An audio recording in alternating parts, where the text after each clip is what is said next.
Kita semua sering banget dengar slogan itu di dunia bisnis. Lihat lebih cepat, bertindak lebih cepat. Oh, sering sekali. Kedengarannya hebat kan? Tapi seringkali rasanya, aduh, mustahil. Anda itu kejebak di antara tekanan target kuartalan, rapat operasional yang nggak ada habisnya. Betul. Sementara di sisi lain, Anda tahu harusnya mikirin masa depan.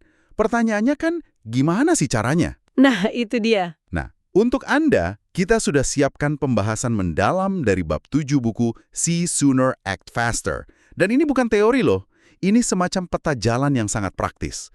Kita akan bongkar agenda aksi ini seolah-olah kita ini, ya bagian dari tim yang ditugaskan mengubah organisasi raksasa jadi mesin yang waspada. Dan kita akan banyak belajar dari kisah nyata Mastercard di bawah CEO Ajay Banga, kan? Tepat sekali, transformasi mereka tuh luar biasa. Yang menarik di sini, bagaimana sumber ini membingkai kewaspadaan.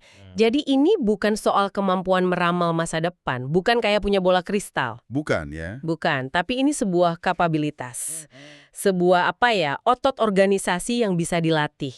Ini sebenarnya menyentuh ketegangan yang fundamental banget di bisnis manapun. Konflik ababi ya? Betul. Antara eksploitasi, yaitu jadi super efisien melakukan apa yang sudah kita kuasai hari ini, dan eksplorasi. Mencari hal-hal baru. Nah, itu dia. Mencari hal-hal baru yang akan jadi bisnis kita di masa depan. Agenda yang akan kita bedah ini pada dasarnya resep untuk menyeimbangkan keduanya. Karena kalau gagal, Risikonya nyata. Kita lihat Volkswagen dengan skandal emisi, atau Danske Bank dengan pencucian uang, itu semua adalah kegagalan kewaspadaan yang akibatnya fatal. tepat. Jadi, oke, mari kita mulai perjalanan ini. Langkah pertama di peta jalan ini, kedengarannya klise tapi ternyata fundamental sekali. Tunjukkan komitmen kepemimpinan. Selalu mulai dari atas ya. Selalu. Dan ini bukan soal pidato motivasi atau memo internal. Bukan. Ini tentang tindakan. Dan yang lebih penting, pertanyaan yang diajukan oleh seorang pemimpin. Contoh paling kuat ya, dari Ajay Banga di Mastercard itu. Oke. Saat dia masuk, fokus semua orang itu cuma satu hal. Gimana caranya mengalahkan Visa. Itu pertarungan untuk 15% dari total transaksi global. Sebuah pertarungan yang sangat jelas dan terukur. Semua orang tahu siapa musuhnya. Benar. Tapi Banga datang dan dia mengubah total arena permainannya. Dia bilang, lupakan sejenak soal Visa. Wah, berani sekali. Mari kita lihat, 85% transaksi global yang masih terjadi pakai apa? Uang tunai dan cek. Dia bertanya, kenapa orang masih pakai uang tunai? Kebutuhan apa yang dipenuhinya yang belum bisa kita layani? Oh, jadi pergeserannya besar sekali ya dari kompetitor ke pengguna. Seismic. Dia nggak cuma mengubah target, dia mengubah cara seluruh organisasi melihat dunia. Itu ide yang kuat banget di atas kertas. Tapi coba bayangkan, Anda seorang manajer penjual. Target dan bonus Anda bertahun-tahun itu merebut klien dari Visa. Tiba-tiba disuruh fokus ke pengguna uang tunai. Pasti bingung. Pasti terasa abstrak dan membingungkan. Gimana seorang pemimpin seperti Banga menerjemahkan visi setinggi itu jadi aksi nyata di lapangan? Pertanyaan bagus. Dan sumber kita menjawabnya dengan 3 pertanyaan kunci yang harus ditanyakan oleh setiap pemimpin ke diri mereka sendiri. Ini bisa jadi semacam audit pribadi untuk Anda juga. Oke, apa saja itu? PAN itu bukan kerjaan sampingan, tapi pekerjaan utama. Kedua, apakah kita benar-benar mendorong masukan yang beragam? Baronga ini vokal banget soal ini. Dia bilang, kalau Anda cuma dikelilingi orang yang mirip Anda cuma akan mengkonfirmasi bias Anda sendiri. Masuk akal. Dan yang ketiga, ini berhubungan erat, seberapa luas dan baik jaringan kita. Ini soal keluar dari ruang gema industri Anda. Maksudnya? Ya, kalau semua info Anda datang dari konferensi dan majalah yang sama dengan pesaing Anda, gimana mungkin Anda bisa melihat sesuatu yang mereka nggak lihat? Ini soal cari perspektif dari luar. Entah itu dari seniman, ilmuwan, atau startup di bidang yang beda sama sekali. Jadi intinya adalah menciptakan apa yang disebut keamanan psikologis itu ya? Tepat sekali, ini krusial banget. Kan banyak manajer tingkat menengah yang ngeluh, di perusahaan kami, pembawa pesan buruk biasanya ditembak. Ah, itu sering terjadi. Dengan secara aktif mencari pandangan beda, pemimpin mengubah narasi itu. Bahkan, sumber kita menekankan pentingnya melindungi orang-orang yang berani beda di dalam organisasi. Mereka yang sering disebut pemberontak atau mavericks. Saya suka istilah itu, Para pemberontak ini kan yang seringkali pertama kali melihat sinyal-sinyal aneh di pasar. Tapi mereka juga yang paling sering diabaikan. Atau bahkan disingkirkan. Betul. Jadi peran pemimpin itu jadi perisai buat mereka. Dewan direksi juga punya peran di sini. Mereka bisa jadi mata-mata strategis. Ada contoh bagus dari Dewan Direksi Boeing. Oke, Mereka sengaja menyediakan slot waktu terbuka di agenda mereka. Judulnya sederhana, hal-hal yang benar-benar perlu kita bicarakan. Ini undangan terbuka untuk membahas hal-hal yang sulit dan nggak nyaman. tepat. Jadi komitmen dari puncak itu ibarat menyalakan mesinnya. Tapi mesin yang nyala tanpa kemudi yang benar kan cuma berputar di tempat. Nah, betul. Disinilah cara kita merumuskan strategi menjadi kemudinya. Dan ini membawa kita ke langkah kedua. Ubah cara perumusan strategi. Dan disinilah konflik antara eksploitasi dan eksplorasi yang saya sebut tadi jadi sangat nyata. Strategi tradisional itu kan seringnya fokus banget ke eksploitasi. Gimana kita bisa lebih baik, lebih cepat, lebih murah? Tepat. Dalam melakukan apa yang sudah kita lakukan. Ketiga pergeseran strategi yang akan kita bahas ini pada dasarnya adalah cara untuk memaksa organisasi keluar dari mode itu. Oke, pergeseran pertama adalah mengambil pendekatan dari luar ke dalam, outside in. Ini persis seperti yang Bangga lakukan. Bukan dari dalam ya? Bukan. Alih-alih bertanya dari dalam, apa keunggulan kita untuk kalahkan Visa? Dia bertanya dari luar, kebutuhan pelanggan apa di luar sana yang belum terpenuhi. Contoh konkretnya itu di transportasi umum London. Oh, yang soal kartu nirsentuh itu ya? Betul. Orang-orang buru-buru, antriannya panjang, pakai kartu kredit biasa kelamaan. Kebutuhan di luar itu kecepatan dan kemudahan. Dari situlah lahir inovasi pembayaran contactless. Mereka tidak menciptakannya di lab lalu mendorongnya ke pasar. Bukan. Mereka lihat masalah di pasar, baru menciptakannya di lab. Ini mengubah dialog strategis secara fundamental. Pendekatan dari dalam keluar itu bikin Anda terpaku pada masa lalu, pada aset yang sudah Anda punya. Betul. Pendekatan dari luar pi dalam memaksa Anda untuk terus beradaptasi dengan realitas pasar. Ini inti dari apa yang disebut kapabilitas dinamis. Pergeseran kedua adalah menyeimbangkan perencanaan formal dengan proses yang muncul, emergent.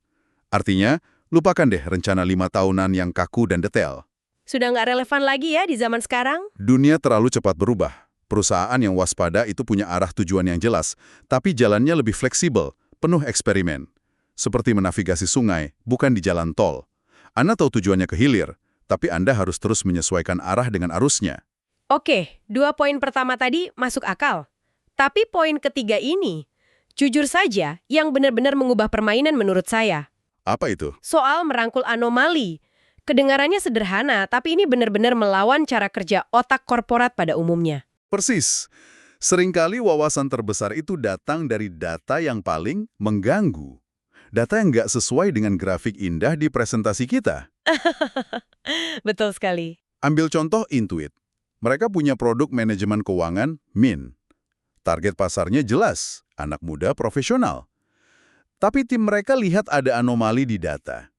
Ada sekelompok pengguna yang polanya sama sekali nggak masuk akal. Nggak masuk akal gimana? Pola pengeluaran dan pemasukan mereka aneh, nggak teratur, nggak seperti karyawan kantoran biasa. Reaksi pertama di banyak perusahaan pasti, ini data error, abaikan saja, atau ini outlier nggak signifikan. Tepat sekali.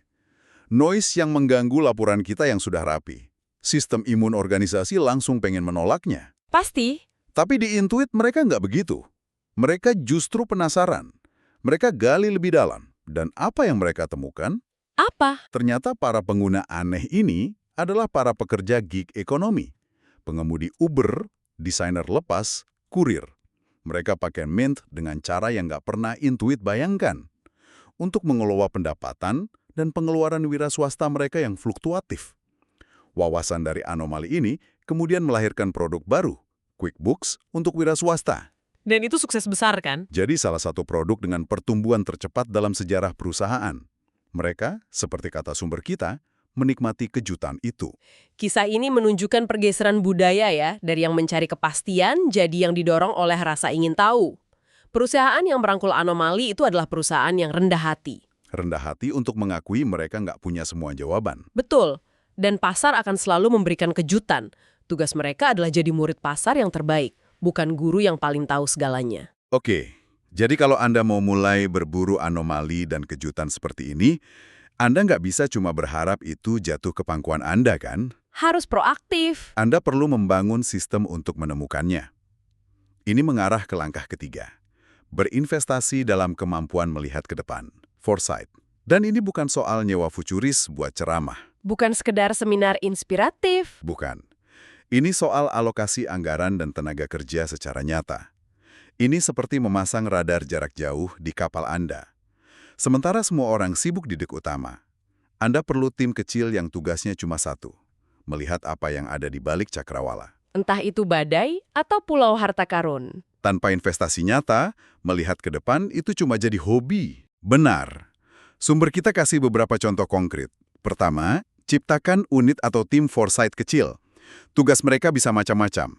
Memantau literatur teknis, paten, mengirim tim pengintai ke Silicon Valley, atau melakukan eksperimen berbiaya rendah. Oke. Kedua, lakukan pencarian yang disiplin. Contoh hebatnya itu inkubator Walmart, store nomor 8. Tugas mereka secara eksplisit adalah membayangkan ancaman eksistensial yang bisa menghancurkan Walmart dalam 10 tahun ke depan. Semacam departemen paranoia resmo perusahaan ya? Bisa dibilang begitu. Misalnya, gimana kalau virtual reality mengubah total cara orang belanja? Mereka nggak nunggu VR jadi tren.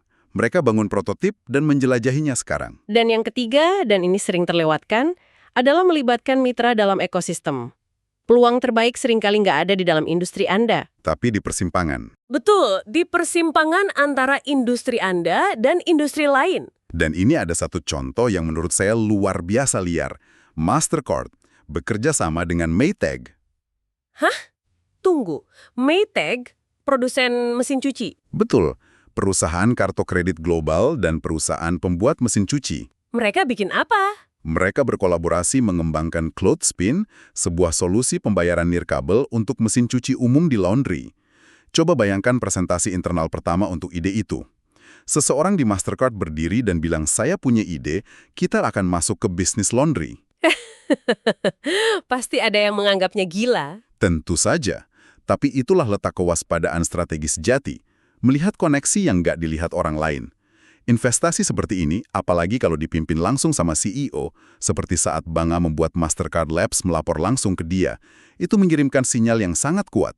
Pesannya jelas. Pesannya adalah, rasa ingin tahu dan eksplorasi itu tugas semua orang, dan kami serius soal ini. Oke, tapi ini pasti bagian yang paling sulit. Nah, ini dia. Kita sudah punya komitmen pemimpin, cara baru merumuskan strategi, bahkan tim radar. Tapi semua itu nggak akan ada artinya kalau seluruh bagian organisasi lainnya menolak berubah arah. Lapisan tengah itu ya? Kini langkah keempat dan terakhir, selaraskan organisasi. Disinilah Anda berhadapan langsung dengan sistem imun organisasi, terutama dari apa yang disebut lapisan tengah yang beku. Dan ini mungkin sesuatu yang sering Anda lihat. Setiap kali ada ide baru yang sedikit aneh. Pasti ada keluhan yang sama. Oh iya, saya bisa membayangkannya.